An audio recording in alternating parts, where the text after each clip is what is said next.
Solo trip అనుకుని బయలుదేరాను కానీ I'm definitely not alone this time. ఒక కమ్యూనిటీ ట్రిప్‌లో జాయిన్ అయ్యా. This is my first community trip with strangers.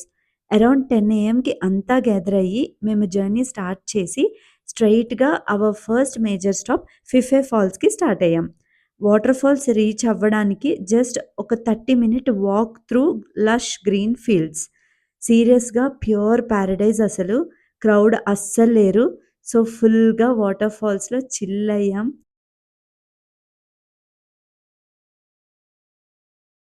బేస్‌కి reach అయ్యి లైఫ్ జాకెట్స్ రెంట్ తీసుకొని స్ట్రెయిట్‌గా వాటర్‌లో జంప్ చేసేసాం. Just a few hours ago strangers అయినోళ్ళు వాటర్‌లో ఆడుతూ ఇన్‌స్టంట్‌గా బాండ్ అయిపోయాం. నా హార్ట్ నువ్వు ఆగుతావా నన్ను ఆగిపోమంటావా అంటుంది గాయ్స్. ఐస్ కోల్డ్ వాటర్‌లో ఫుల్‌గా ఆడి టైర్డ్ అయ్యాక హాట్ మ్యాగీ తిన్నాం చూడండి. ప్యూర్ బ్లిస్ అసలు. తర్వాత చీకటి అయిపోయింది. సో, మొబైల్ ఫ్లాష్ లైట్స్ వేసుకొని గ్రాస్ ఫీల్డ్స్ క్రాస్ చేస్తూ రిటర్న్ వచ్చాం. ఫైనల్లీ స్టేకి రీచ్ అయ్యాం. Guide gave us tomorrow's plan. Day 1 is an absolute hit. Follow along with me for day 2 updates.